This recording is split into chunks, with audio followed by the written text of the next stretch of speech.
الحمد لله رب العالمين والصلاة والسلام على أشرف الأنبياء والمرسلين أما بعد فأعوذ بالله من الشيطان الرجيم من همزه ونفخه ونفثه بسم الله الرحمن الرحيم رب اشرح لي صدري ويسر لي أمري واحلل عقدة من لساني يفقه قولي اللهم انفعنا بما علمتنا وعلمنا ما ينفعنا وزدنا علما وبشر عباد الذين يستمعون القول فيتبعون أحسنه أولئك الذين هداهم الله وأولئك هم أولو الألباب أعوذ بالله من الشيطان الرجيم بسم الله الرحمن الرحيم ياسين والقرآن الحكيم إنك لمن المرسلين على صراط مستقيم تنزيل العزيز الرحيم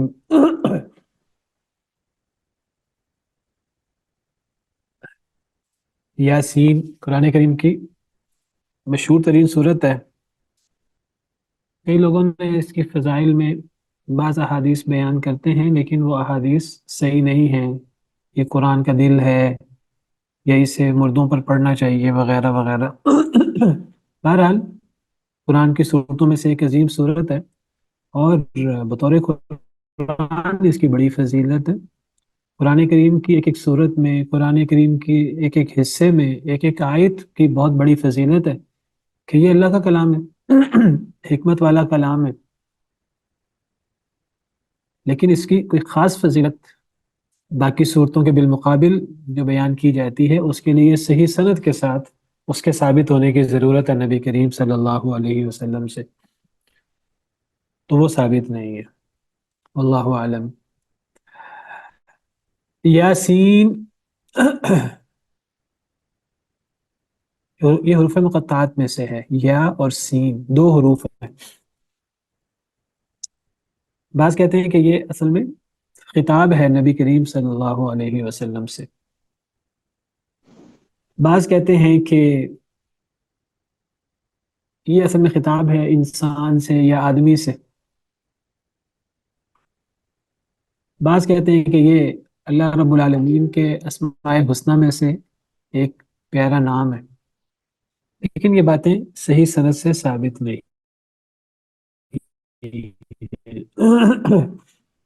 ان کی کوئی دلیل نہیں ہے قرآن و سنت میں. تو یہ حروف مقطعات میں سے ہیں. دیگر حروف مقطعات کی طرح یہ بھی قرآن کے اعجاز کے لیے آئے ہیں جن کا معنی اللہ رب العالمین کو علم ہے. اللہ عالم بمرادہ. حروف مقطعات کس مقصد کے لیے صورتوں کے شروع میں آتے ہیں پتہ نہیں، اس پر پہلے آپ کی کلاس میں بات ہوئی ہے کہ نہیں ہوئی.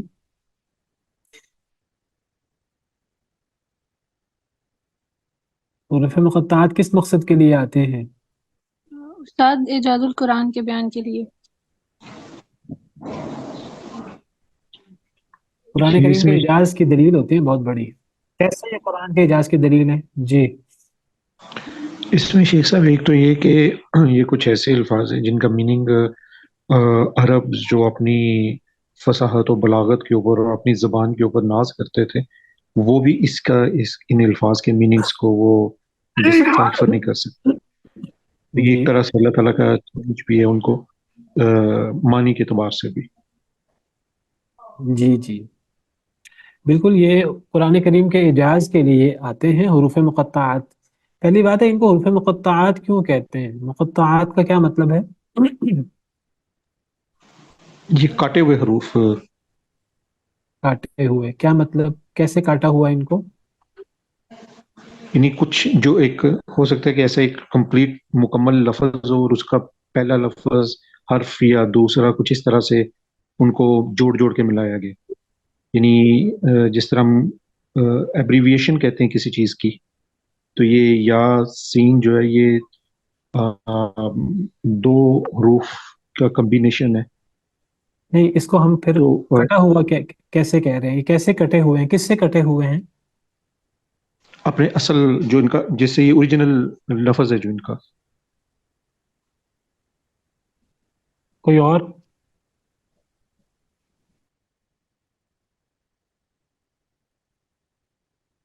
دیکھیں مقطعات کا مطلب ہے کہ وہ حروف جن کو کاٹا گیا ہے، جن کو کاٹا جاتا ہے. کیا مطلب، یہ کیسے کٹے ہوئے ہیں؟ کیونکہ دیکھیں قاف طا عین کا مطلب کاٹنا، تو اسی سے مقطعات ہے. مقطعات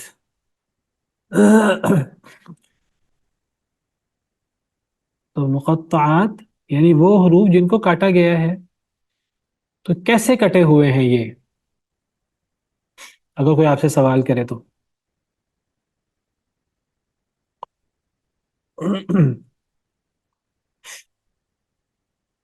مقطعات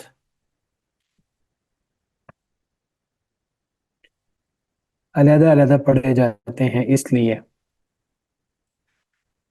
جی ان کو مقطعات یہ اسم مفعول ہے قطع سے، تو اس کا مطلب ہے جن کو کاٹ کاٹ کر پڑھا جاتا ہے، یعنی جن کو علیحدہ علیحدہ پڑھا جاتا ہے. جیسے ابھی مثال دی امجد صاحب نے، انگلش میں ایبریویشنز ہوتی ہیں، تو یہ ٹھیک ہے مثال، لیکن ہمیں پتہ ہونا چاہیے کہ اس کو ہم مقطعات کیوں کہتے ہیں. یعنی ان کو ہم کاٹ کاٹ کر پڑھتے ہیں. کاٹ کاٹ کر پڑھنے کا کیا مطلب ہے کہ قرآن کریم کے جو سر دیگر جی جی مس احمد. سر جس طرح تو سین میم ہے تو اس کو ہم مطلب کہ اکٹھا نہیں پڑھ رہے، ایک ایک حرف کو علیحدہ علیحدہ پڑھ رہے ہیں. جی بالکل بالکل ایسے ہی ہے. اس معنی میں اس کو مقطعات کہتے ہیں، اس کو کاٹ کاٹ کر ہم پڑھ رہے ہیں. اور دیکھیں جو ایبریویشنز ہیں انگلش میں، اردو میں بھی ہم استعمال کرتے ہیں. پرانے زمانے میں جب یہ لوگ B A M A B S C M S C وغیرہ کرتے تھے، اور ہمارے ہاں یہ پی ایچ ڈی وغیرہ یہ چیزیں نہیں ہوتی تھیں یا بہت کم ہوتی تھی، تو لوگ لکھتے تھے اپنے نام کے ساتھ M A M S C B S C, Masood Ahmed B S C وغیرہ وغیرہ. تو تو یہ گویا کہ ان حروف کو ملا کر پڑھنے کی بجائے ہم الگ الگ کر کے پڑھتے ہیں. مثلا دیکھیے حروف مقطعات میں سے یہ میں نے کیا لکھا ہے، یہ حروف مقطعات میں سے اگر ہو تو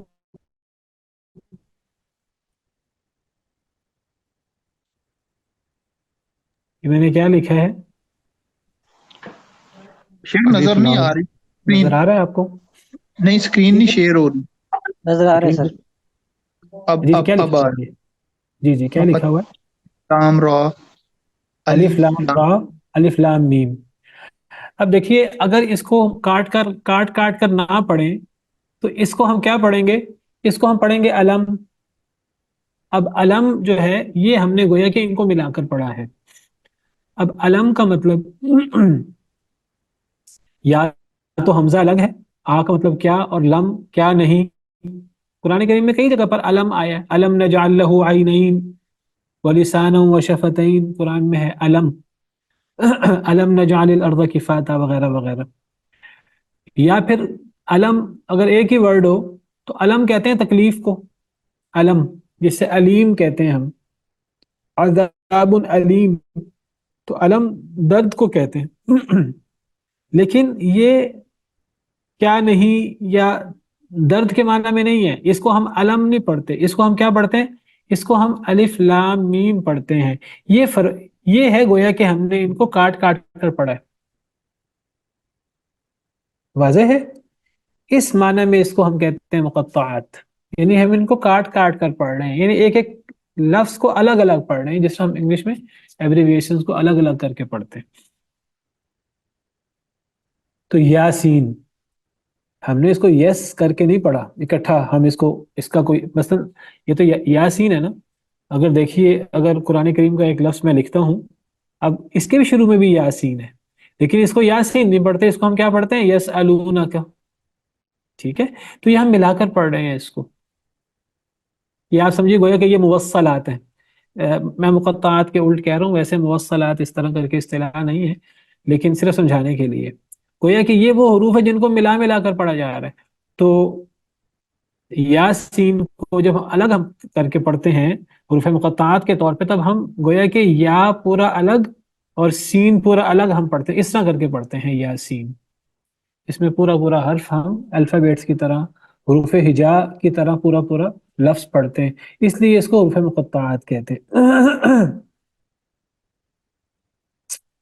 اور یہ جیسے میں نے ذکر کیا، آپ میں سے کئی لوگوں نے بتایا کہ یہ قرآن کریم کے اعجاز کے لیے آتے ہیں، ان کے نزول کا مقصد اللہ کو بہتر پتہ ہے۔ علماء نے جو بیان کیا غور کر کے، حروف مقطعات صورتوں کے شروع میں آئے ہیں اور حروف مقطعات کے بعد کس قسم کی آیات ہیں، ان چیزوں پہ غور کر کے علماء کا کہنا یہ ہے کہ یہ قرآن کریم کے معجزہ ہونے کی بہت بڑی دلیل ہے، یہ قرآن کے اعجاز کے لیے ہیں۔ کیسے قرآن کا اعجاز ان سے ہوتا ہے؟ جیسے آپ میں سے کسی نے بتایا کہ گویا کہ عربوں کو چیلنج ہے کہ یہ وہ حروف ہیں جو آپ کے حروف ہجا میں شامل ہیں۔ آپ کی عربی زبان جن 29 حروف سے مل کر بنی ہے، یہ انہی 29 حروف میں سے یہ حروف ہیں، اور ان آپ کو بڑا دعویٰ ہے کہ آپ بڑے عربی کے ماہر ہیں، اور آپ اتنے عربی کے ماہر ہیں اور آپ کی زبان اتنی فصیح و بلیغ ہے کہ آپ اپنے آپ کو عرب اور دوسروں کو عجم کہتے ہیں۔ عجم کا مطلب گونگا، یعنی دوسرے لوگ، یعنی وہ لوگ جو عربوں کے دور میں سپر پاور تھے تہذیبی طور پر اور دنیاوی ترقی کے اعتبار سے، جو لوگ روم فارس اس دور میں آپ سمجھے اس دور کی سپر پاور تھی، وہ ان کو بھی عجم کہا کرتے تھے کہ بولنے کے اعتبار سے تو وہ گونگے ہیں ہمارے سامنے۔ عرب لوگوں کو اپنی عربی دانی پر، اپنی زبان پر اتنا مان تھا۔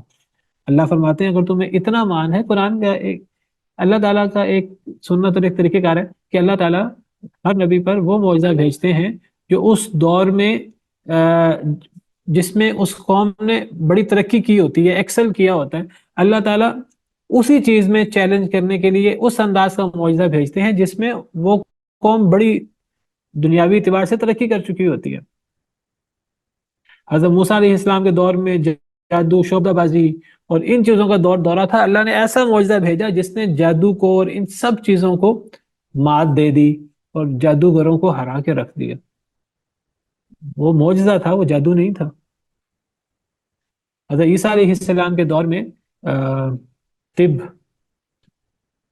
میڈیکل، اس کا بڑا دورہ تھا، بڑے بڑے حکیم گزر چکے تھے، بڑی بڑے علاج دریافت ہو چکے تھے، تو اللہ تعالیٰ نے ایسا معجزہ دیا حضرت عیسیٰ علیہ السلام کو، موت کا علاج کسی کے پاس نہیں ہے، تو اللہ نے ایسا معجزہ دیا کہ مردہ کو اللہ کے حکم سے زندہ کر دیتے تھے۔ کسی کے اندر یہ طاقت نہیں ہے کہ وہ ایک بے جان چیز کے اندر روح پھونک دے۔ حضرت عیسیٰ علیہ السلام اللہ کے حکم سے وہ مٹی سے پتلا بنا کر پھونک مارتے، اللہ کے حکم سے وہ پرندہ بن جاتا، اور دیگر جو ان کے معجزے ہیں وہ بھی اسی طرح کے۔ نبی کریم صلی اللہ علیہ وسلم کے دور میں اصل میں عرب لوگوں کو اپنی فصاحت و بلاغت پہ بڑا مان تھا، تو اللہ نے فرمایا کہ ٹھیک ہے، تمہارے حروف ہجا میں سے یہ حروف ہیں، ان کا ذرا معنی کر کے دکھاؤ۔ اور یہ کوئی پہلی مرتبہ ایسا نہیں ہوا کہ ایسے حروف کو الگ الگ کر کے اللہ نے نازل کیا صورتوں سے پہلے عرب لوگوں میں یہ طریقہ کار موجود تھا۔ عرب لوگ اپنے شعروں میں، اپنی نثر وغیرہ میں بعض دفعہ اس طرح کر کے حروف کو مکمل بیان کرتے تھے، اور اس سے ان کی کوئی نہ کوئی مراد ہوتی تھی۔ جس طرح ہمارے ہاں ایبریویشنز ہیں، اب یہ نہیں ہے کہ وہ الٹپ کوئی ان کا معنی نہیں ہوتا، ان کا معنی ہوتا ہے۔ ہم کہتے ہیں MBBS، تو MBBS کا یہ ایبریویشنز ہیں، ان کا مطلب ہے۔ ہم MSc BSc MSBS وغیرہ PhD MPhil وغیرہ یہ ہم اصطلاحات استعمال کرتے ہیں ایبریویشنز، تو ان کا مطلب ہے کوئی نہ کوئی ہر ایک کا۔ LDA اور اس قسم کی ساری، لاہور ڈیولپمنٹ اتھارٹی وغیرہ وغیرہ، عرب لوگ بھی اس قسم کے الفاظ الگ الگ کر کے اپنی نثر وغیرہ میں، شعر و شاعری میں بولا کرتے تھے اور اس سے کچھ مراد لیا کرتے تھے۔ تو اللہ نے گویا کہ چیلنج کیا ہے عربوں کو کہ یہ الفاظ کسی دوسری زبان کے نہیں ہیں، یہ آپ کی زبان کے ہی ہیں، آپ ذرا ان الفاظ کا معنی کر کے دکھائیں۔ اللہ نے ان کا معنی بتایا نہیں، گویا کہ ان کا علم اللہ کو ہے، اللہ عالم بمرادہ، ان کا معنی کرنا اور ان کا معنی کرنے میں تکلف کرنا اور اس پہ اختلاف کرنا اور یہ جائز نہیں ہے، صحیح نہیں ہے۔ ان کا معنی کرنے کی کوشش کی جائے اور اس پہ زور دیا جائے۔ بعض لوگ کہتے ہیں، جیسے میں نے ذکر کیا کہ یہ جی بعض لوگ کہتے ہیں کہ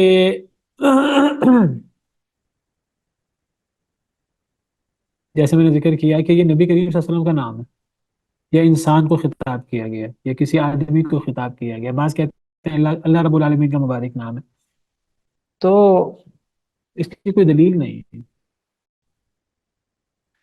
کچھ لوگ کیوں کہتے ہیں کہ یہ نبی کریم صلی اللہ علیہ وسلم کا نام ہے یا انسان نبی کریم صلی اللہ علیہ وسلم کا نام اس لیے کہتے ہیں، وہ کہتے ہیں اس کے بعد اصل میں نبی کریم صلی اللہ علیہ وسلم کو خطاب کیا گیا.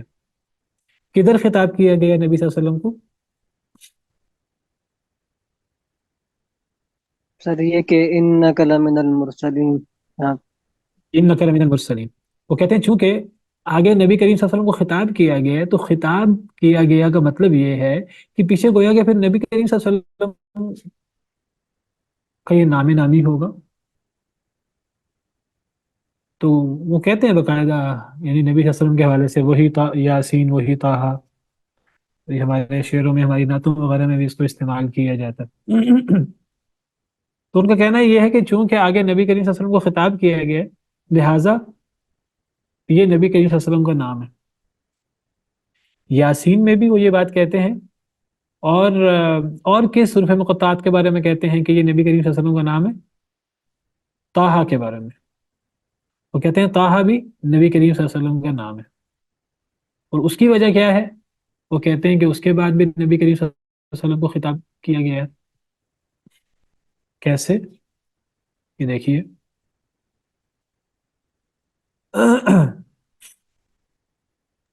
جی سر، ما انزلنا علیک القرآن لتشقى. ما انزلنا علیک القرآن لتشقى.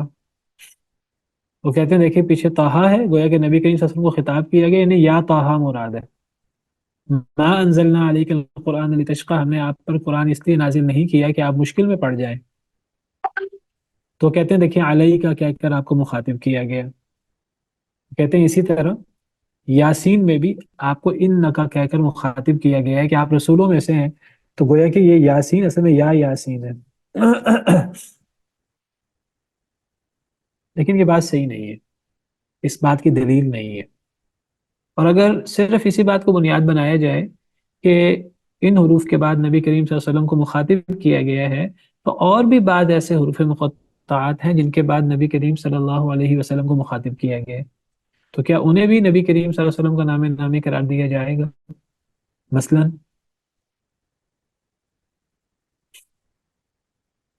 جی کوئی ایسا حروف مقطعات ہے اور جس کے بعد نبی کریم صلی اللہ علیہ وسلم کو مخاطب کیا گیا ہو؟ جی سر، سورہ ابراہیم ہے اس میں شروع میں سورہ کتاب ابراہیم کے شروع میں الیک لتخرج الناس من الظلمات. الف لام را کتاب انزلناہ. الیک جی لتخرج سورہ الناس. ابراہیم، بالکل ٹھیک، شاباش. الف لام را کتاب انزلناہ الیک لتخرج الناس. اگر یہ منطق اختیار کی جائے کہ جن حروف مقطعات کے بعد نبی کریم صلی اللہ علیہ وسلم کو خطاب کیا گیا ہے تو گویا کہ وہ نبی کریم صلی اللہ علیہ وسلم کا نام نامی ہے، تو پھر الف لام را کو بھی نبی کریم صلی اللہ علیہ وسلم کا نام نامی کہنا چاہیے، کیونکہ اس کے بعد بھی نبی کریم صلی اللہ علیہ وسلم کو مخاطب کیا گیا ہے. اور اسی طرح حامیم، عین سین قاف، کذالک یوحی، سورہ شورى، اس میں دیکھیے حامیم عین سین قاف کذالک یوحی الیک، اس میں بھی نبی کریم صلی اللہ علیہ وسلم کو مخاطب کیا گیا ہے. اسی طرح وہی کرتا ہے آپ کی طرف، یعنی اللہ تعالیٰ، اور آپ ان لوگوں کی طرف جو آپ سے پہلے تھے. اللہ جو بہت غالب ہے، بہت حکمت والا ہے.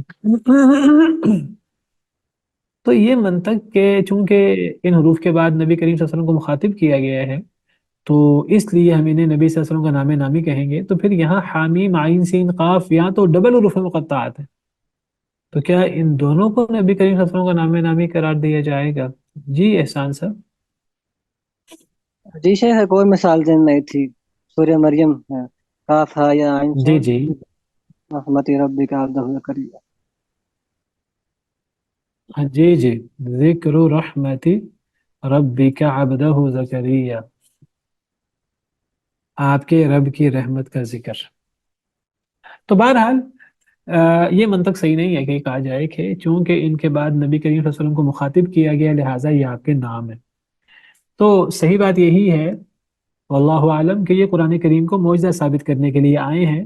اسی لیے حروف مقطعات کے بعد قرآن کریم اور قرآن کریم کی عظمت اور قرآن کریم کے اللہ کی طرف سے نازل ہونے کا ذکر ہوتا ہے. عام طور پہ آپ جتنے بھی حروف مقطعات دیکھ لیں تقریباً سب کے بعد قرآن کا، اللہ کی آیتوں کا، وحی کا ذکر ہوگا. الف لام میم ذالک الکتاب لا ریب فیہ دیکھ لیں، اس میں کتاب کا ذکر ہے. سورہ آل عمران کے شروع میں الف لام میم اللہ لا الہ الا هو الحی القیوم نزل علیک الکتاب، یہ بھی مثال ہے. سورہ آل عمران میں بھی خطاب کیا گیا نبی صلی اللہ علیہ وسلم کو. تو الف لام میم اللہ لا الہ الا هو الحی القیوم نزل علیک الکتاب.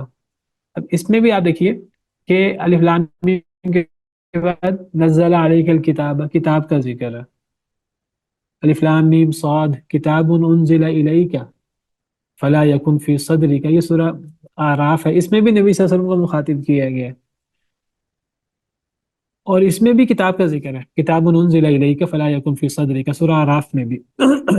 سورہ طٰہٰ میں طٰہٰ ما انزلنا علیک القرآن لتشقی، قرآن کا ذکر ہے. یاسین والقرآن الحکیم، قرآن کا ذکر ہے. حامیم والکتاب المبین تنزیل الکتاب. آپ دیکھیں جہاں بھی حروف مقطعات ہیں تقریباً وہاں قرآن کا ذکر ہے. صاد والقرآن ذی الذکر، قاف والقرآن المجید، طاسین تلک آیات القرآن و کتاب مبین وغیرہ وغیرہ. طاسین میم والکتاب المبین، کتاب کا ذکر ہے. تو یہ حروف مقطعات قرآن کریم کو معجزہ ثابت کرنے کے لیے آتے ہیں. اور ایسا ہی یہاں بھی ہے. یاسین اللہ عالم بمرادہ، ان کا معنی بہتر اللہ کو پتہ ہے. والقرآن الحکیم، قسم ہے حکمت والے قرآن کی. تو اللہ نے قرآن کی قسم اٹھائی ہے.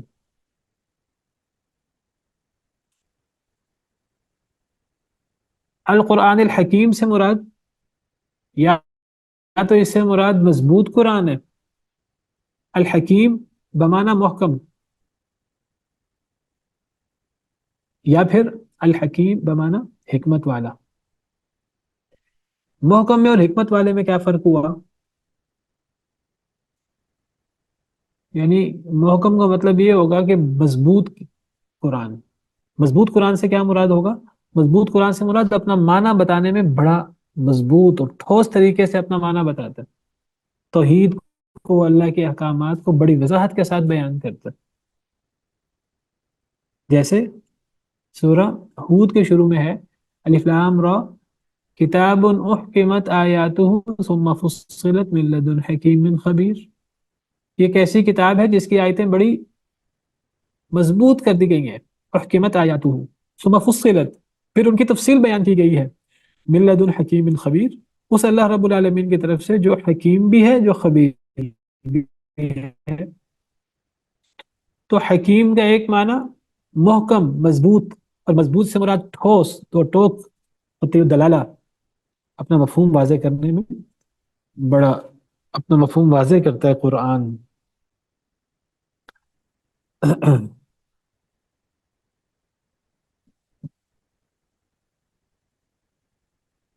اس کا مطلب یہ نہیں قرآن کریم کا کہ ایک ایک آیت ایک ایک جملہ اپنی جگہ محکم ہے، یہ ضروری نہیں ہے.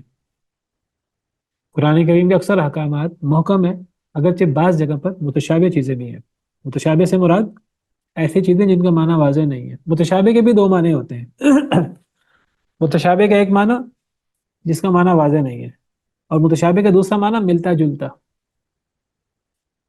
تو قرآن کی کئی آیات متشابہ بھی ہیں، محکم کے بالمقابل متشابہ. هو الذی انزل علیک الکتاب منہ آیات محکمات ہن ام الکتاب واخر متشابہات. اللہ نے کتاب نازل کی جس میں محکم آیتیں بھی ہیں جو کتاب کا اصل مقصد ہیں، ام الکتاب ہے. واخر متشابہات، دوسری آیتیں متشابہ بھی ہیں. یہاں متشابہ سے کیا مراد ہوگا؟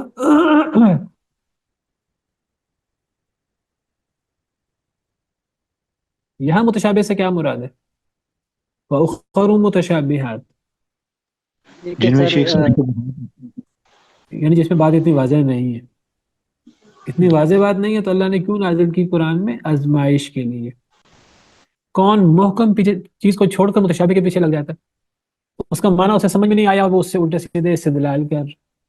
جو لوگ متشابہ کے پیچھے پڑتے ہیں زیادہ، اللہ فرماتے ہیں ان کے دل ٹیڑھے ہوتے ہیں. فَأَمَّا الَّذِينَ فِي قُلُوبِهِمْ زَيْغٌ فَيَتَّبِعُونَ مَا تَشَابَهَ مِنْهُ. اصل میں یہ پچھلے لیکچر میں ذکر کر رہا تھا کہ سورہ آل عمران نازل ہوئی تھی عیسائیوں کے، جب عیسائی آپ سے مناظرہ کرنے آئے نجران کا وفد، تو اس موقع پر سورہ عیسائیوں نے غلط قسم کے استدلالات کیے. حضرت عیسیٰ کو کلمۃ اللہ، روح اللہ ہونے کا انہوں نے معنی یہ سمجھا کہ حضرت عیسیٰ اللہ کے کلمہ ہے اور وہ روح اللہ ہے، تو گویا کہ اللہ کا حصہ ہے وہ. تو انہوں نے حضرت عیسیٰ کو اللہ یا اللہ کا بیٹا کہنا شروع کر دیا، متشابہ کے پیچھے لگ کر. راسخ فی العلم لوگ وہ متشابہ کے پیچھے نہیں لگتے، وہ کیا کرتے ہیں، وہ محکم کے پیچھے لگتے ہیں، متشابہ پر ایمان لاتے ہیں، بس ان کا پیچھا نہیں کرتے بہت زیادہ، متشابہ کو بنیاد نہیں بناتے. متشابہ کو اگر سمجھ نہ ہو تو محکم کے روشنی میں سمجھتے ہیں. اور یاد رکھیے جو قوم متشابہ کے پیچھے لگ جاتی ہے، ایسے دلائل کے پیچھے لگ جاتی ہے جو واضح نہ ہو، تو وہ قوم گمراہ ہو جاتی ہے. اکثر بہت سارے لوگ متشابہ اور شاذ چیزوں کے پیچھے لگتے ہیں. ہمیں متشابہ چیزیں چھوڑ کر اگر متشابہوں کو سمجھنا ہے، محکم آیات، محکم نصوص کی روشنی میں متشابہ کو سمجھنے کی کوشش کریں، سمجھ آ جاتی. متشابہ کو بنیاد بنا کر محکم نصوص کی تعویل کر کے اپنا الو سیدھا کرنا، اسی کو قرآن کی تعویل کہتے ہیں، اور یہ گمراہی ہے، اور یہ یہود و نصارہ کا طریقہ کار ہے. اچھا، متشابہ کا دوسرا معنی کیا ہوتا ہے؟ قرآن کی بعض آیتیں اس معنی میں متشابہ ہیں اور قرآن سارے کا سارا متشابہ ہے. متشابہ کا دوسرا معنی کیا ہوتا ہے؟ اللہ نزل احسن الحدیث کتابا متشابہا مثانی تقشعر منہ جلود الذین یخشون ربهم. متشابہ کا دوسرا معنی کیا ہے؟ ملتا جلتا، ملتے جلتی آیات، ملتے جلتے احکام. قرآن میں توحید سے بھرا پڑا ہے، اللہ کی عظمت و جلال، ہیبت سے، وعد و وعید سے بھرا پڑا ہے. ایک جیسے موضوعات ہیں، تصریف آیات ہیں. بار بار اللہ تعالیٰ آخرت کو، نبی کریم صلی اللہ علیہ وسلم کی رسالت کو، اخلاقیات کو، دیگر چیزوں کو اللہ تعالیٰ بار بار بیان کرتے ہیں. تو متشابہ کا ایک معنی یہ بھی ہوتا ہے. ہاں، ایک سوال ہے کہ اگر یاسین قرآن کا دل نہیں ہے، یہ صحیح نہیں ہے، تو پھر یہ بھی صحیح نہیں ہے کہ سورہ رحمان قرآن کریم کی دلہن ہے. یہ بات بھی صحیح نہیں ہے. اصل میں دیکھیے، جو بات بھی کرنی ہے، دیکھیں سورہ یاسین ہو، سورہ رحمان ہو، سورہ واقعہ ہو، کوئی بھی صورت ہو، ان صورتوں کی افضلیت میں کوئی شک و شبہ نہیں ہے. قرآن کریم کی ایک ایک صورت، قرآن کریم کا ایک ایک مقام، ایک ایک آیت، وہ بہت بڑا معجزہ ہے، بہت بڑا معجزہ ہے. قرآن کریم میں 6000 سے اوپر معجزات ہیں، کیونکہ قرآن کریم میں 6000 سے اوپر آیات ہیں، اور آیت کا مطلب بھی بہت بڑا معجزہ ہوتا ہے. قرآن کریم کی ہر آیت اپنی جگہ معجزہ ہے، بجائے کہ پوری صورت. لیکن جو ہم خاص قسم کے فضائل بیان کریں نا صورتوں کے، مثلا ہم کہتے ہیں کہ سورہ فاتحہ قرآن کریم کی سب سے عظیم صورت ہے، یہ بات ٹھیک ہے. اس لیے ہم یہ بات کہتے ہیں کیونکہ یہ بات نبی صلی اللہ علیہ وسلم نے فرمائی ہے. آپ نے صحابی سے فرمایا کہ میں تمہیں یہاں سے نکلنے سے پہلے میں تمہیں ایک بات بتاؤں گا کام کی. آپ نکلنے لگے تو صحابی نے کہا آپ نے وہ بات نہیں بتائی، تو آپ نے فرمایا کہ سورہ فاتحہ قرآن کریم کی سب سے افضل صورت ہے.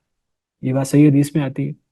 جب صحیح حدیث میں ایک بات آ گئی تو ہم کہیں گے کہ سورہ فاتحہ قرآن کریم کی سب سے عظیم صورت. سورہ بقرہ کے فضائل کہ جی جس گھر میں سورہ بقرہ پڑھی جاتی ہے تو وہاں سے جن جنات سے بھاگ جاتا ہے، یہ بات صحیح سند سے ثابت ہے. سورہ اخلاص کی فضیلت کہ 3 دفعہ سورہ اخلاص پڑھی جائے تو پورا قرآن پڑھنے کے برابر ثواب ملتا ہے. تو یہ چیزیں صحیح سند سے ثابت ہیں. جو چیزیں صحیح سند سے ثابت ہے، سورہ ملک کے بارے میں کہ یہ عذاب قبر سے بچاتی ہے اور یہ قیامت کے دن سفارش کرے گی، یہ چیزیں صحیح سند سے ثابت ہیں. جو چیزیں صحیح سند سے ثابت ہیں ٹھیک ہے، جو چیزیں صحیح سند سے ثابت نہیں ہیں تو وہ چیز بیان کرنا دعوے کے ساتھ یہ صحیح نہیں ہے. ہاں، اس صورت کی فضیلت اپنی جگہ پر بہت بڑی فضیلت ہے.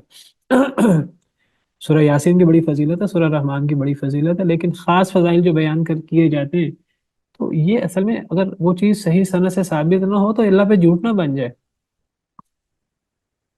تو اپنی طرف سے ہم یہ باتیں نہیں کہہ سکتے۔ تو قرآن کی قسم جو حکیم ہے، حکیم کا ایک معنی محکم اور حکیم کا دوسرا معنی حکمت والا۔ قرآن کی ہر آیت میں بڑی گہرائی ہے، بڑی حکمت ہے، اور اس حکمت میں جانا چاہیے اور اس میں تدبر اور غور و فکر کرنا چاہیے، خاص طور پہ محکم آیات میں۔ انک لمن المرسلین، اللہ نے قسم کھا کر فرمایا، قرآن حکیم کی قسم، انک لمن المرسلین، بے شک آپ البتہ رسولوں میں سے ہیں۔ سبحان اللہ، بہت بڑی فضیلت ہے نبی کریم صلی اللہ علیہ وسلم کی، اللہ نے قسم کھا کر نبی کریم صلی اللہ علیہ وسلم کی رسالت کو ثابت کیا ہے۔ اللہ نے کسی رسول کی رسالت کی قسم نہیں اٹھائی، نبی کریم صلی اللہ علیہ وسلم کی رسالت کی قسم اٹھائی اللہ نے، اور قسم بھی قرآن کی اٹھائی، قرآن حکیم کی قسم کہ بے شک آپ البتہ رسولوں میں سے۔ پیچھے قسم بھی اٹھائی، قرآن کی قسم اٹھائی، حکمت والے قرآن کی، مضبوط قرآن کی، پھر انکا یہ بھی زور دینے کے لیے یقیناً آپ لمن المرسلین، لام یہ تاکید کا ہے، کتنی تاکیدیں ہیں اور کتنا زور ہے آپ کو اندازہ ہے ہو رہا ہے، تو یہ نبی کریم صلی اللہ علیہ وسلم کے مقام اور مرتبے کا اظہار ہے اللہ کے ہاں، اور اللہ نے آپ کی رسالت کی قسم اٹھائی۔ علی صراط مستقیم، سیدھے رستے پر، یعنی آپ سیدھے رستے پر ہیں، جو سیدھا رستہ ہے، جو معتدل رستہ ہے، جو درمیانہ رستہ ہے، اور وہ ایسا رستہ ہے کہ جو سب سے آسان اور سب سے چھوٹا رستہ ہے منزل تک پہنچنے کے لیے۔ جو رستہ سیدھا ہوتا ہے تو وہ سب سے پہلے منزل مقصود تک پہنچتا ہے۔ انسان جہاں کھڑا ہے اور انسان نے جس منزل پہ جانا ہے، اگر انسان اور منزل کے درمیان ایک بالکل سیدھا خط کھینچا جائے نا، بالکل سیدھا، تو بالکل سیدھا خط سب سے شارٹسٹ یعنی آپ سمجھیے رستہ ہوگا، اس سے چھوٹا رستہ کوئی اور نہیں ہو سکتا۔ آپ اس خط کو، اس لائن کو جتنا زگ زیگ کر دیں یا جتنا ٹیڑھا کر دیں، وہ جتنا بھی وہ آپ تھوڑا اس کو آپ زاویہ بنائیں یا بڑا زاویہ بنائیں، وہ اس سیدھے خط سے ہر اعتبار سے بڑا ہی ہوگا۔ سیدھا خط، سیدھی لائن اس سب سے چھوٹا رستہ ہے جس کے ذریعے منزل تک پہنچا جاتا ہے۔ تو اسلام یہ وہ اللہ کا رستہ ہے، اللہ کا بتایا ہوا، اللہ کا وحی کیا ہوا، جو سب سے آسان رستہ ہے اور جو سب سے چھوٹا رستہ ہے، جو ہمیں ہماری منزل تک، اللہ کی رضا تک، اللہ کی جنت تک، اللہ کی نعمتوں تک پہنچا دیتا ہے۔ نبی کریم صلی اللہ علیہ وسلم اسی رستے پر تھے، اور آپ نے یہی رستہ اپنی امت کو سکھایا، اپنی امت کے سامنے پیش کیا۔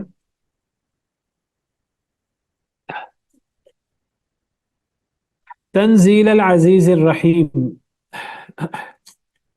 یہ اتارا ہوا ہے، یعنی یہ قرآن العزیز الرحیم، اس اللہ رب العالمین کی طرف سے جو بہت غالب اور بہت رحم کرنے والا ہے۔ یہ قرآن کریم جس کی اللہ نے قسم اٹھائی، اور قسم اٹھا کر نبی کریم صلی اللہ علیہ وسلم کو اپنا رسول قرار دیا اور فرمایا آپ سیدھے رستے پر ہیں، آپ پر جو اللہ کی طرف سے قرآن اترتا ہے، وہی اترتی ہے، وہ اللہ کی طرف سے اترتی ہے، وہ آپ نے اپنی طرف سے نہیں بنایا ہوا، آپ نے خود اپنی طرف سے گھڑ نہیں لیا، جیسے بدبخت الزام لگاتے تھے آپ پر، ام یقولون افتراہ، وہ کہتے تھے اس کو گھڑ لیا ہے۔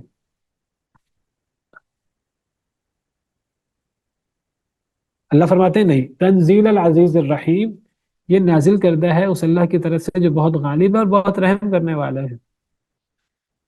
لِتُنذِرَ قَوْمًا مَا أُنذِرَ آبَاؤُهُمْ، تاکہ آپ ڈرائیں اے اللہ کے نبی صلی اللہ علیہ وسلم، اللہ نے آپ پر قرآن کو، اللہ نے آپ پر وحی کو اس لیے نازل کیا تاکہ آپ ڈرائیں اس وحی کے ذریعے، اس قرآن کے ذریعے، قوماً اس قوم کو، ما انذر آباؤہم کہ نہیں ڈرایا گیا ان کے آباء و اجداد کو، فہم غافلون پس وہ تو غافل ہیں۔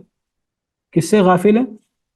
وہ اللہ کے دین سے غافل ہیں، اللہ کی وحی سے غافل ہیں، ان تک اللہ کا صحیح پیغام پہنچا ہی نہیں۔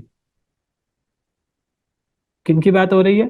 قریش مکہ کی، عرب کی، تاکہ آپ اس قرآن، یہ قرآن اللہ نے آپ پہ نازل کیا ہے جبریل کے ذریعے، تاکہ آپ اس قرآن کے ذریعے اس قوم کو ڈرائیے، عرب کو، کہ جن کے آباء و اجداد کو نہیں ڈرایا گیا، یعنی ان کے آباء و اجداد پر کوئی نبی نہیں آیا۔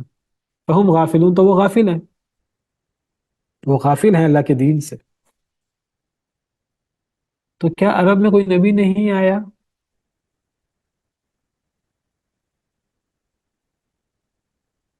جی،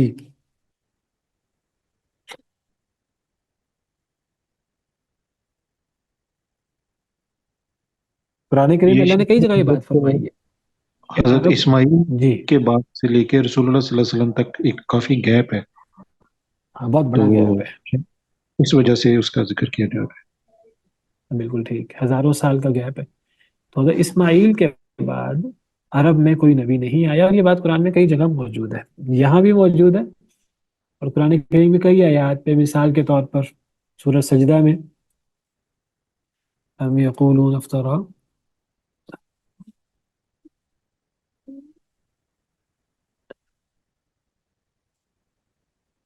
بل هو الحق من ربك لتنذر قوما ما اتاهم من نذير من قبلك لعلهم يهتدون۔ وہ کہتے ہیں کہ آپ نے اسے گھڑ لیا ہے، اللہ فرماتے ہیں نہیں، بلکہ وہ حق ہے، یعنی قرآن آپ کے رب کی طرف سے ہے، تاکہ آپ ڈرائیں، یعنی اس قرآن کے ذریعے اس قوم کو، کہ نہیں آیا اس قوم کے پاس کوئی ڈرانے والا آپ سے پہلے، تاکہ وہ ہدایت پا جائیں۔ اور قرآن کریم میں اور بھی کئی مقامات پر یہ بات موجود ہے۔ تو کیا مراد ہے؟ اس سے مراد یہ نہیں ہے کہ اس قوم پر کبھی بھی کوئی نبی نہیں آیا، اس سے مراد ہے کہ اس قوم پر لمبے عرصے سے کوئی نبی نہیں آیا، اور جب اس قوم پر لمبے عرصے سے کوئی نبی نہیں آیا تو اللہ تو فرماتے ہیں کہ ہر امت، آپ نے پیچھے پڑھا کہ ہر امت میں ہم نے کوئی نہ کوئی نذیر بھیجا ہے، کوئی نہ کوئی ہادی بھیجا ہے، تو اس سے کیا مراد ہوگی؟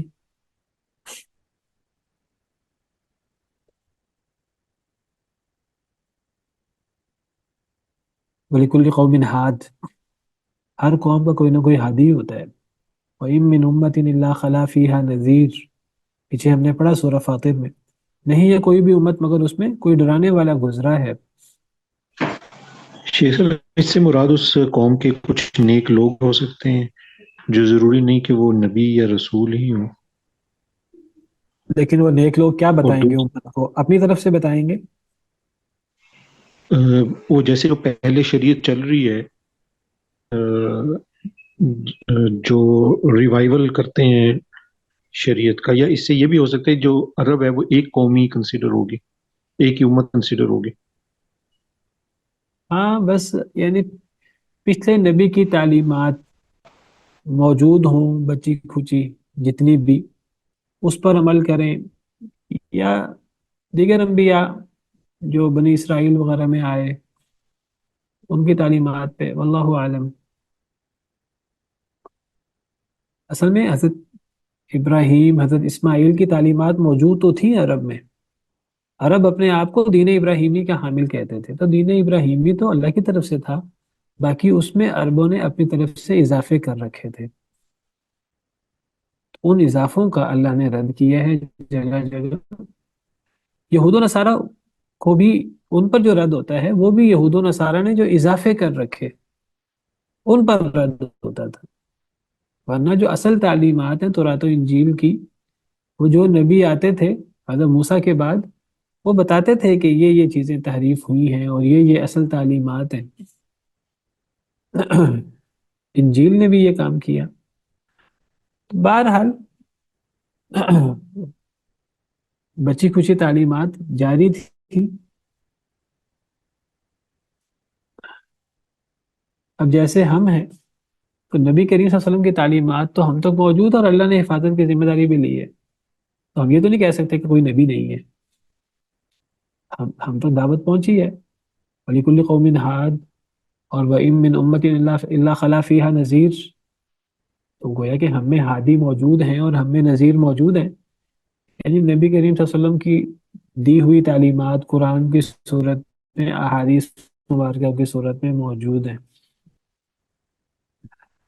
لقد واللہ اعلم لقد حق القول على اکثرهم فهم لا يؤمنون، البتہ تحقیق حق ہو گئی بات ان میں سے اکثر لوگوں پر، بس وہ ایمان نہیں لاتے۔ کن میں سے اکثر لوگوں پر؟ یعنی یہ سورہ یاسین مکی دور کی صورت ہے، تو اہل مکہ کی بات ہو رہی ہے۔ مکہ میں بہت تھوڑے مسلمان تھے، زیادہ تر کافر تھے، تو اللہ فرماتے ہیں ان میں سے اکثر لوگوں پر بات حق ہو گئی۔ کون سی بات حق ہو گئی؟ عذاب کی بات۔ یہ بات جو اللہ نے فرمائی تھی جب اللہ تعالیٰ کا اور شیطان کا مکالمہ ہوا تھا، شیطان نے بھی کہا تھا کہ اے اللہ میں انہیں گمراہ کر دوں گا زیادہ تر لوگوں کو۔ اللہ نے بھی فرمایا تھا کہ ٹھیک ہے تو گمراہ کرے گا بہت سے لوگوں کو، جنہیں تو گمراہ کرے گا وہ تیرے ساتھ جہنم میں جائیں گے، لیکن اللہ نے فرمایا تھا کہ میرے خاص بندے تو ان کو گمراہ نہیں کر سکے گا۔ تو یہ جو شیطان نے کہا تھا کہ میں اکثر لوگوں کو گمراہ کر لوں گا، اور جو اللہ نے فرمایا تھا کہ تو جس کو بھی تو نے گمراہ کیا تو تو بھی جہنم میں اور وہ بھی جہنم میں، تو یہ بات حق ہو گئی۔ البتہ حق ہو گئی بات عذاب کی بات، تقدیر کی بات، ان میں سے اکثر پر، یعنی ان کفار میں سے، ان قریش میں سے اکثر کفار پر عذاب کی بات حق ہو گئی۔ فہم لا یؤمنون، پس وہ ایمان نہیں لاتے۔ اللہ نے مکالمہ ذکر کیا ہے، اس مکالمے میں یہ بات بھی موجود تھی کہ اللہ نے فرمایا تھا لَأَمْلَأَنَّ جَهَنَّمَ مِنْكَ وَمِمَّنْ تَبِعَكَ مِنْهُمْ أَجْمَعِينَ۔ سورہ اعراف میں بھی دیگر صورتوں میں بھی جب شیطان نے اللہ کو چیلنج کیا کہ اے اللہ آپ نے مجھے آدم کی وجہ سے مجھے آپ نے گمراہ کر دیا، دھتکار دیا، میں اب آدم کا دشمن ہوں، میں اب آدم کو بہکاؤں گا، تو اللہ نے فرمایا قال اخرج منها مذءوما مدحورا، اللہ نے فرمایا یہاں سے ذلیل ہو کر نکل جا، ٹھیک ہے تو نے جس کو بہکانا ہے بہکا لے، جو بھی تیری پیروی کرے گا میں سب کو جہنم سے بھر دوں گا، سب کو جہنم میں ڈال دوں گا۔ تو یہ اللہ کی بات، تو اللہ فرماتے ہیں کہ بات حق ہو گئی ان میں سے اکثر پر۔ کون سی بات؟ عذاب کی بات، تو وہ ایمان نہیں لاتے۔ تو یہ جو عذاب کی بات حق ہو گئی، اس سے مراد یہ نہیں ہے کہ یہ لوگ ایمان لانا چاہتے ہیں اور اللہ تعالیٰ انہیں ایمان نہیں لانے دیتے، جبر والی صورتحال نہیں ہے، دین میں جبر نہیں ہے، اور اللہ نے بھی ان پہ جبر نہیں رکھا۔ یہ اللہ تعالیٰ اپنے علم سے بات کر رہے ہیں۔ اللہ فرما رہے ہیں کہ ان میں سے اکثر لوگوں پر، وہ جو اللہ نے فرمایا تھا کہ جو بھی شیطان کی پیروی کرے گا میں شیطان کو بھی اور ان لوگوں کو بھی جہنم میں ڈال دوں گا، وہ بات مراد ہے۔ اللہ نے تو جبر نہیں کیا کسی پر، کوئی ایمان لانا بھی چاہے اور اللہ تعالیٰ اسے ایمان لانے نہ دیں، ایسے نہیں ہوتا۔ ہاں لوگ خود گناہ کر کے ایک وقت آتا ہے کہ ان کے دلوں پر مہر لگ جاتی ہے۔ ختم اللہ، یہی مراد ہے ختم اللہ علی قلوبہم وعلی سمعہم وعلی ابصارہم غشاوہ۔ تو یہ اللہ کی طرف سے کوئی جبر نہیں ہوتا، یہ انسان کے اعمال کا بدلہ ہوتا ہے۔ البتہ تحقیق حق ہو گئی بات ان میں سے اکثر پر، تو یہ ایمان نہیں لاتے۔ اِنَّا جَعَلْنَا فِي أَعْنَاقِهِمْ أَغْلَالًا فَهِيَ إِلَى الْأَذْقَانِ فَهُمْ مُقْمَحُونَ، بے شک ہم نے کر دیا ان کی گردنوں میں توق، فَهِيَ إِلَى الْأَذْقَانِ، تو وہ تھوڑیوں تک ہیں، فَهُمْ مُقْمَحُونَ، بس وہ سر اٹھائے ہوئے ہیں۔ بے شک ہم نے ان کی گردنوں میں توق ڈال دیے، غل کی جمع اغلال، ہم نے ان کے گلوں میں توق ڈال دیے۔ پرانے زمانے میں قیدیوں کے گلوں میں توق ڈال دیتے تھے، بہاری بیڑیاں پہنا دیتے تھے، مزید تکلیف دینے کے لیے، ان کو ہلنے جلنے سے معذور رکھنے کے لیے، تاکہ وہ زیادہ ہلے جلے نہیں، تاکہ وہ زیادہ بھاگنے کی کوشش نہ کریں، اور ان کو مزید اذیت میں، قید کی اذیت کے علاوہ مزید اذیت میں، تکلیف میں مبتلا کرنے کے لیے انہیں توق ڈال دیتے تھے. یہ تو دنیا کے توق ہیں. اللہ فرماتے ہیں کہ ہم نے ان کے گلوں میں توق ڈال دیے ہیں.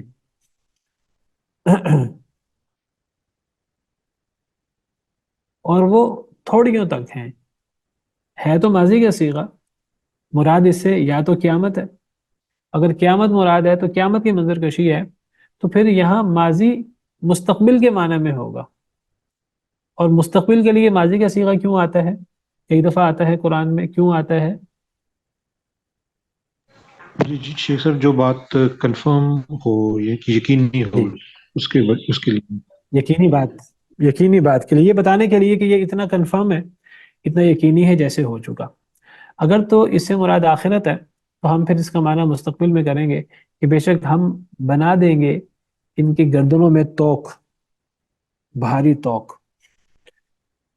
اور وہ توق ان کی تھوڑیوں تک ہوں گے، یعنی اتنے بڑے اور اتنے بھاری توق ہوں گے کہ تھوڑیوں تک پہنچ جائیں گے. فہم مخمحون، پس وہ سر اٹھائے ہوئے ہوں گے. یعنی وہ توق کی وجہ سے ان کی گردنیں ایسی جکڑی ہوں گی کہ وہ سر ہلا نہیں سکیں گے. ان کا سر اوپر اٹھا ہوگا توق کی وجہ سے، اور تھوڑیوں تک توق پہنچے ہوں گے، بھاری بھاری توق. بعض کہتے ہیں یہ ان کی دنیا کی کیفیت ہے. دنیا میں گویا کہ ہم نے ان کی گردنوں میں توق ڈال دیے ہیں اور وہ ان کی تھوڑیوں تک ہیں اور وہ سر اٹھائے ہوئے ہیں. مخمحون کا مطلب سر اٹھائے ہوئے کیسے؟ اصل میں مخمحون قمح سے ہے، یعنی گندم اور دانے کھانے کے لیے سر بلند کیا جاتا ہے. تو گویا کہ انہوں نے سر بلند کیا ہوا ہے اور ان کا سر نیچے نہیں آ رہا. بعض کہتے ہیں یہ ان کی دنیا کی کیفیت ہے. دنیا میں ان کی کیفیت یہ ہے گویا کہ ان کی گردنوں میں توق ڈال دیے گئے ہیں، وہ تھوڑیوں تک پہنچ چکے ہیں، ان کے سر اٹھے ہوئے ہیں. گویا کہ یہ ایک تعبیر ہے کہ یہ لوگ ایمان قبول نہیں کرتے، یہ لوگ حق کی طرف نہیں آتے. تو اللہ نے ان کی دنیا کی، ان کی جو دنیا کے پیچھے پاگل ہونے کی جو مثال ہے، وہ گویا کہ اللہ نے ایک مثال پیش کی ہے. بعض کہتے ہیں یہ آخرت میں ان کی یہ کیفیت ہوگی، واللہ عالم.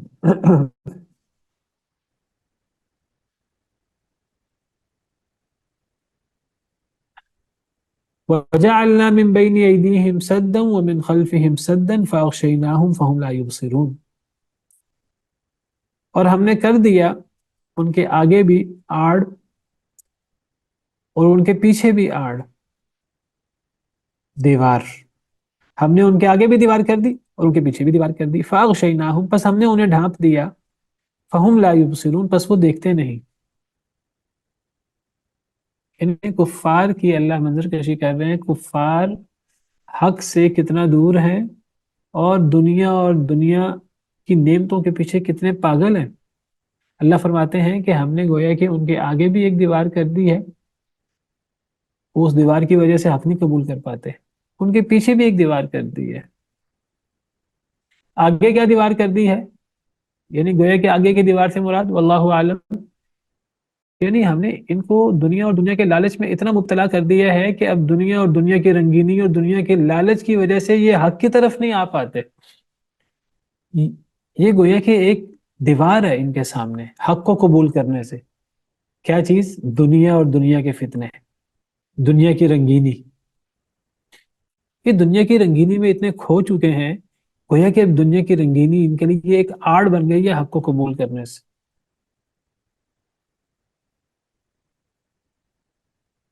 وَمِنْ خَلْفِهِمْ سَدًّا، ہم نے ان کے پیچھے بھی ایک آڑ کر دی. کہ پیچھے آڑ سے کیا مراد ہے واللہ عالم، کہ آخرت پر اور اللہ کے وعدوں پر انہیں یقین نہیں ہے. یہ اللہ کے وعدوں کو پر ایمان نہیں لاتے، انہیں شک و شبہ کی نگاہ سے دیکھتے ہیں. گویا کہ یہ آخرت میں جو اللہ نے عذاب کا وعدہ کیا، جو اللہ نے نعمتوں کا وعدہ کیا، یہ اس پر ایمان نہیں لاتے. گویا کہ یہ ان کے پیچھے کی آڑ ہے. آگے بھی آڑ ہے دنیا اور دنیا کی رنگینیاں، پیچھے بھی آڑ ہے اللہ کے وعدوں پر انہیں شک و شبہات ہیں، انہیں یقین نہیں ہے. تو یہ آگے پیچھے سے گویا کہ ایمان لانے سے یہ چیزیں آڑ بنی ہوئی ہیں.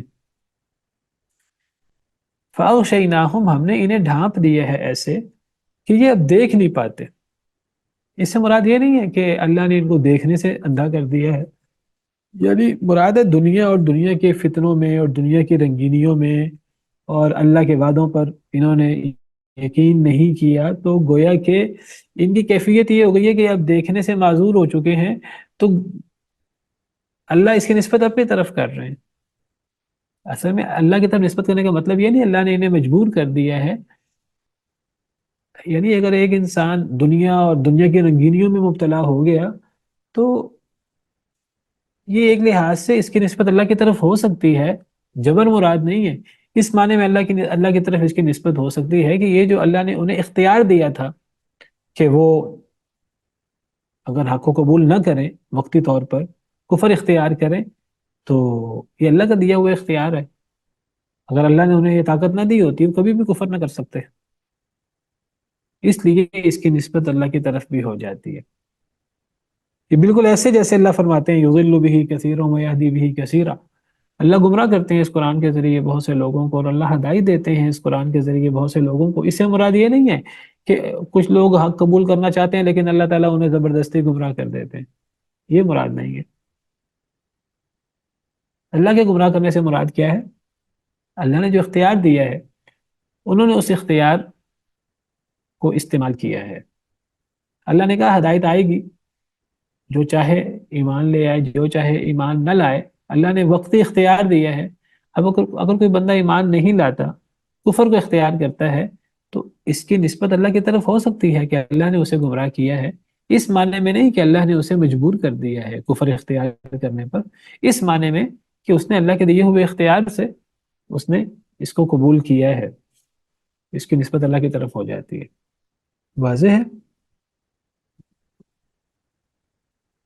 وَسَوَاءٌ عَلَيْهِمْ أَأَنذَرْتَهُمْ، برابر ہے ان پر آپ انہیں ڈرائیں، ام لم تنذرہم، یا آپ انہیں نہ ڈرائیں، لا یؤمنون، وہ ایمان نہیں لاتے۔ اب ان لوگوں پر آپ انہیں ڈرائیں یا نہ ڈرائیں، یہ لوگ ایمان نہیں لاتے کہ دنیا کی رنگینیوں میں، دنیا کے دھوکے میں اتنے مبتلا ہو چکے ہیں کہ آپ کا انہیں دعوت دینا نہ دینا برابر ہے۔ سبحان ربک رب العزت عما یصفون وسلام علی المرسلین والحمد للہ رب العالمین۔